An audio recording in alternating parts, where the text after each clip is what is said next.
नमस्कार, मेरा नाम है सौरभ। मध्य प्रदेश में चुनाव होने को हैं और मध्य प्रदेश में चुनाव के लिए अब 1 महीने से भी कम का वक्त बचा हुआ है।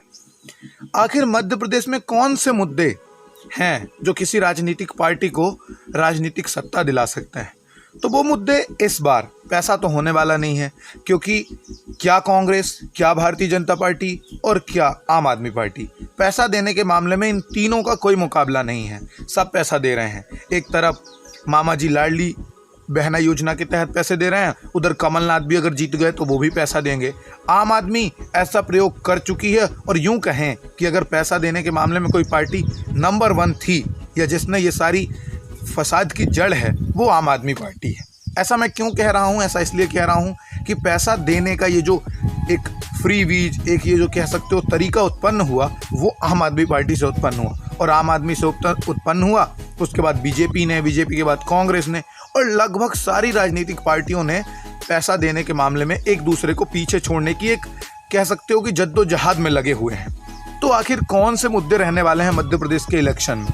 तो मुझे लगता है मध्य प्रदेश, छत्तीसगढ़, तेलंगाना, इन राज्यों में जो इलेक्शन होने वाले हैं अगले 1 महीने के अंदर, इन इलेक्शन में मुझे लगता है कि राष्ट्रीय मुद्दे, नेशनल मुद्दे, क्योंकि अब क्या है ना, धर्म राजनीति में थोड़ा सा मेल मिलाप नहीं हो पाएगा। उसकी वजह यह है कि ज़्यादातर जो फ्री कंटेंट है यूट्यूब पे, बड़े बड़े यूट्यूबर्स, बड़े बड़े पॉलिटिक्स के जानने वाले लोग, वो क्या है ईजिली यूट्यूब पे उपलब्ध हैं और इस वजह से जो एक बड़ा तबका है जिसकी उम्र 18 से लेके 35 साल है, वो यूट्यूब पे ज़्यादातर चीज़ें देख रहा है, उसे अलग अलग पॉइंट ऑफ व्यूज मिल रहे हैं, जिस वजह से वो एक न्यूट्रल रूप से देख रहा है। और अब इस बार मध्य प्रदेश में, छत्तीसगढ़ में, इन जगह पे जो मुद्दे होने वाले हैं वो है बेरोजगारी, गरीबी, अशिक्षा और बड़ी बड़ी स्कूल ना खुल पाना।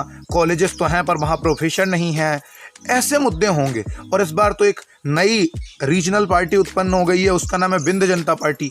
अगर ये विंध क्षेत्र है तो यहाँ मुझे लगता है कि नारायण त्रिपाठी या तो वो खुद विधायक बनेंगे, और अगर नहीं बने किन्हीं कारणों से, तो मुझे लगता है नारायण त्रिपाठी सबसे ज़्यादा नुकसान अगर किसी पार्टी का करेंगे तो वो बीजेपी का, क्योंकि वो पूरे विंध्य प्रदेश में, उनका जहाँ तक मैं जानता हूँ और जहाँ तक मेरा पर्सनल एक्सपीरियंस है, वो एक प्रभाव तो डालेंगे जिससे कांग्रेस को फायदा होने वाला है और बीजेपी को भारी नुकसान।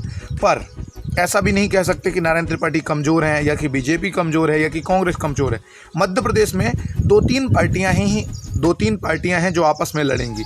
कुछ एरियाज में रीजनल पार्टी, जैसे विंध में विंध जनता पार्टी जो अभी हाल में नारायण त्रिपाठी ने बनाई है, वो पार्टी काम करेगी। तो बाकी पूरे मध्य प्रदेश में 2 पार्टियां मुख्य रूप से काम करेंगी, उनमें एक बीजेपी, एक कांग्रेस। यही 2 पार्टियों के बीच में मुख्य जंग होगी और दोनों लगभग जो सियासी वादे हैं, वो कांग्रेस हो या कि बीजेपी हो, दोनों के सियासी वादे एकदम समान हैं। तो इस बार जो भी मुद्दे होंगे और जो वोटर्स को अपनी ओर लाएंगे, वो होंगे सोशल मीडिया इन्फ्लुएंसर जैसे यूट्यूबर्स। तो मुझे लगता है कि इस बार का जो इलेक्शन है, वो इलेक्शन बहुत ज़्यादा उन मुद्दों पे केंद्रित होगा जो मुद्दे नेशनल इश्यूज पे हैं, जैसे यूनिफॉर्म सिविल कोड। ये भी इस बार मुद्दा रहेगा छत्तीसगढ़, मध्य प्रदेश और तेलंगाना में, क्योंकि क्या है ना, अब इंटरनेट की वजह से बड़ी से बड़ी थिंकिंग, सिंपल लिविंग और हाई लिविंग को बहुत ज़्यादा प्रोत्साहन मिल रहा है। तो इस बार की जो राजनीति है वो पूरी तरह से नेशनल इवेंट्स पे केंद्रित होगी और बीजेपी और कांग्रेस के बीच में एक बड़ी भिड़ंत होगी।